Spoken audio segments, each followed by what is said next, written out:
Hi, my name is Makgokolotso Kgapetsi. I was born and bred in the Free State in one of the farms in small town called Hobhouse. I was raised by both my parents with 7 of my siblings, and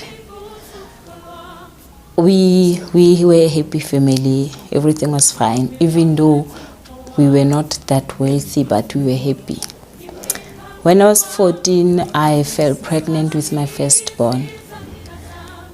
By 15, he was born, and when I was pregnant, my then teacher and also the principal chased me out of school, telling me that I will teach other kids how to make babies. So I stayed out of school. That year when I was doing grade 6 because I attended school very late. So I was doing grade 6 when I fell pregnant, and then when I went back to school after giving birth to my son, I started grade 6 again. I was the oldest in overall school, and I finished my grade 6 in this primary, went to middle school in the area where I was staying now, which was Tabanchu, in the villages still. Then when I was doing grade 6, I fell pregnant again with the same guy. And then the following year when I went to middle school, I gave birth to my son in the early months of the year. February, both my sons are born in February. So my then principal in the middle school told my mom that, she can come back when she's done. If she feels like she's ready to come back to school, she can come. And then I was so scared to come back because he said that he wants to talk to me. The question was, what was he going to say? Because I was already ashamed that, at the age of 17, I'm a mom of 2, and I'm not even married. Like, I don't know what I'm doing. Just wasted my future right there and there. But then my mom and my then principal had so much faith in me.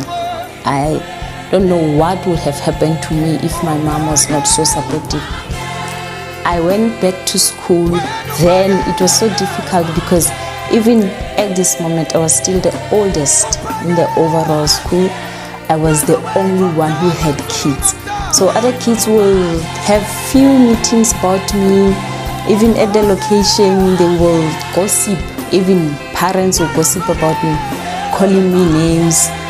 We used to use this one bus for, I think, 5 to 6 areas.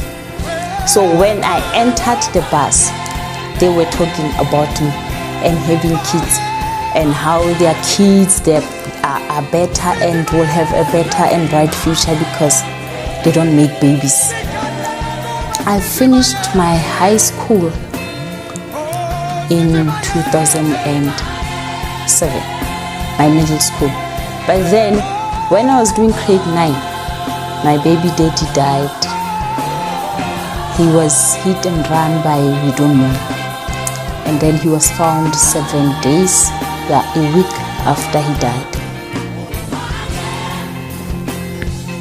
And we didn't even have time to mourn him because by that time I was writing my CTA exams.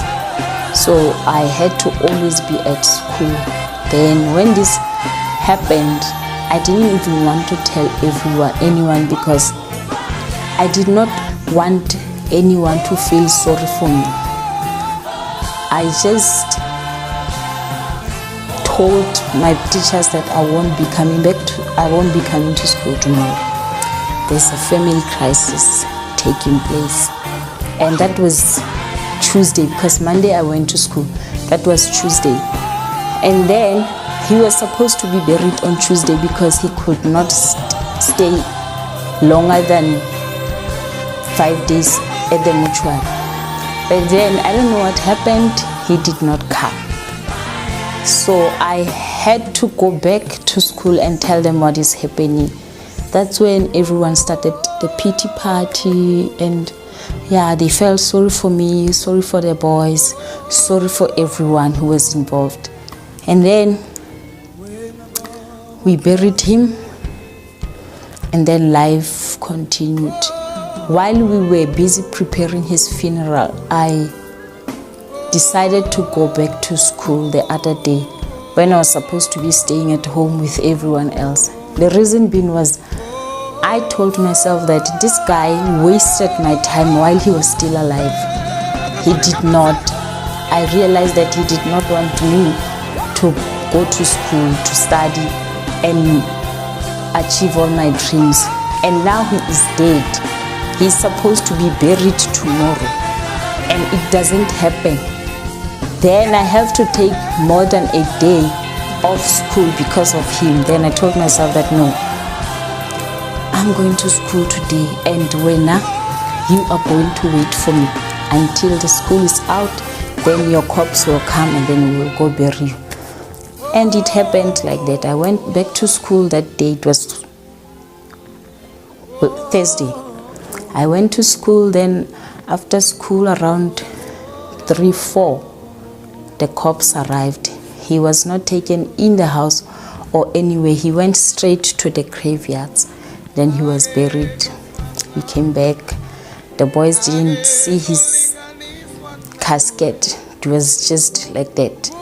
Because the children were not supposed to be at the graves because he was smelling. So they said it's not good for the children's health and yeah. But that Saturday, we had a proper funeral. We buried him normal like everyone else, but he was already buried there.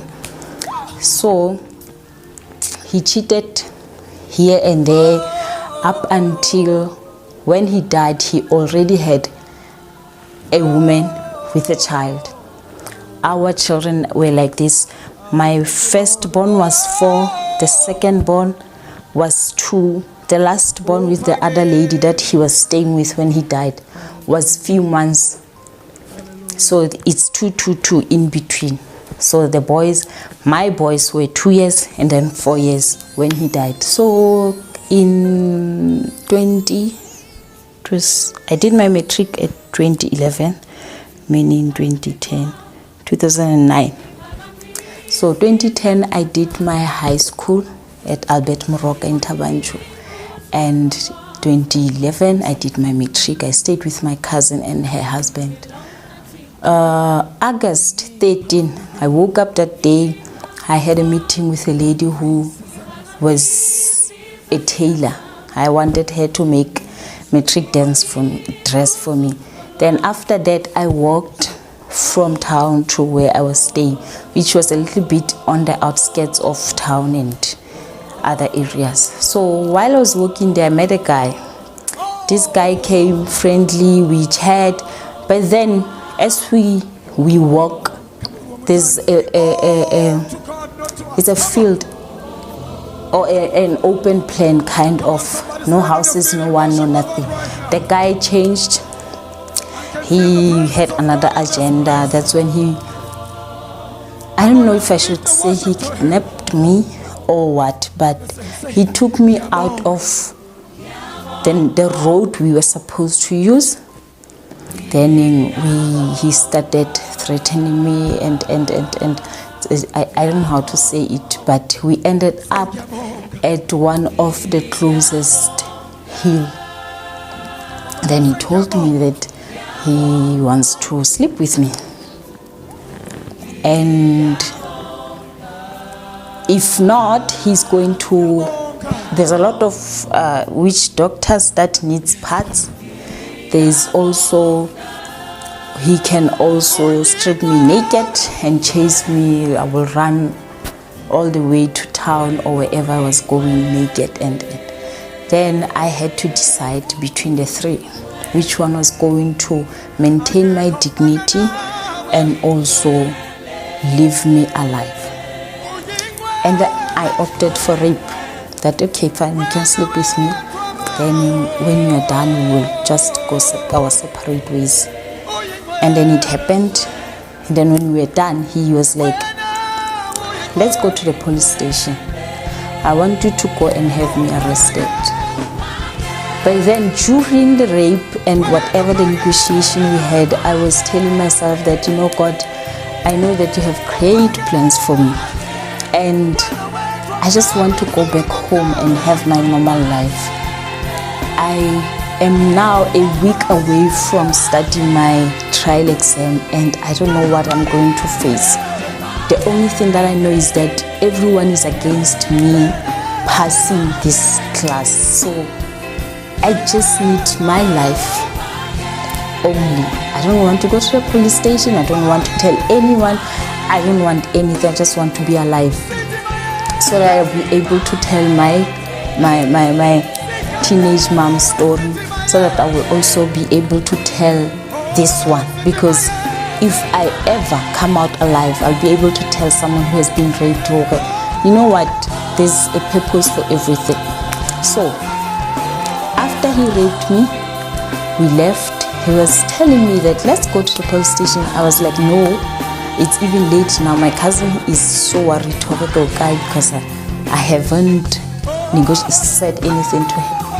He was like, take 20 rand and take a taxi and go home, since you decide that you're not going to have me arrested. And I took the 20 rand, took a taxi, and then I arrived, found her and her husband sitting in front of the heater, and then I just greeted. Then I stayed as if everything's fine. She told me that, no, your food are on the microwave, and then life went on. But then from that day, the 13th of August 2011, I had to cry myself to sleep every night because it was painful and I couldn't tell anyone about it. Why? Because I did not want to go through the harassment of going through the police station, talking to other men how this guy raped me, how I did not want to be interrogated. I did not want to be questioned about what happened, because I just wanted to have my life back, live it, and believe that God has the best plans for me. I did not tell anyone. My family, no one knew about this. And I wanted to kill myself as time goes on. Because I had a feeling that I'm pregnant. I don't know, but I had a feeling that I'm pregnant. Especially while I was sitting in the class, in the exam room, I will feel like something is jumping in my stomach. And thinking that I'm pregnant for the third time, I was like, no, death is the only solution. I'm going to kill myself. And I already planned how. I already knew in the bedroom where I was sleeping what I was going to do, how and when. But then I had a friend who was always like, he will send me messages, verses, whenever I had such thoughts. And the reason why I haven't, my mom doesn't know until today. And the reason why is because I don't want her to be hurt. She was raped, and when she was young, and I don't think a lot of people in her family knew about that, because the person who raped her actually is the relative. So I just don't know how to say it, and I just decided, oh, I'm not gonna tell her this. And I told my sister, who also went through the same thing, who was raped, I think 5 years after it happened to me. The only person who still don't know is my parents. They are the only people. It's my parents and the boys. They don't know. And I don't know if I'll be able to tell them when. I don't know. I also feel like it has passed, it happened, and it served its purpose, and it passed. Then that's how I just cried every night. Went to school, come back, cry, sleep, pray, go to church, be normal. Then I finished my matric, I passed. Went to the University of the Free State, I got funding, but I failed. and I had a bursary. I was studying in the Free State bursary. I failed, and they said, you know what, next year you can pay for yourself. Then when you pass, you can come back. We will give you the bursary. But then the next year, I tried to pay for myself, but I did not. So every now and then I will get notifications that, you know, you have to pay this and amount. And there's something called provisional registration. So I was provisional registered, but then I could not pay the due amount in time. So I was deregistered first semester. Then I had to fight being re-registered. They re-registered me, but because of the load of stress and the fact that I now had to move from home, travel, I did not make it. That year ended and I failed all of my second semester modules, which left me in credit. I owed University of the Free State close to 20,000. So I had to go back home with a debt now. So I am currently studying with UNISA and have started a business this month. And everything is fine. After being in so much pain, I can see that and tell that God rewards, that God has a purpose for everything that happened. I've been through and still go through a lot as my mistakes, that happened when I was young. I'm still raising the boys.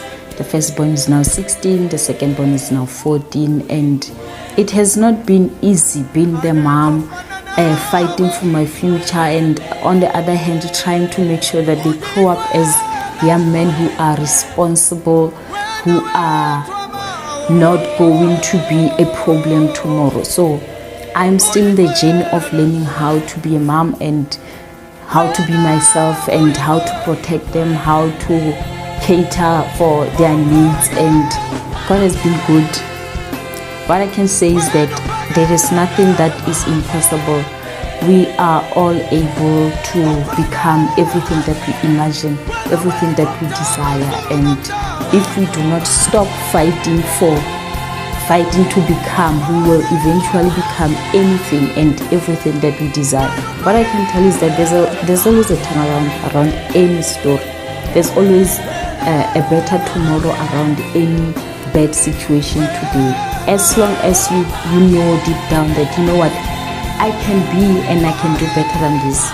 Hi, my name is Makgokolo Tsogapeti and I have been through the most.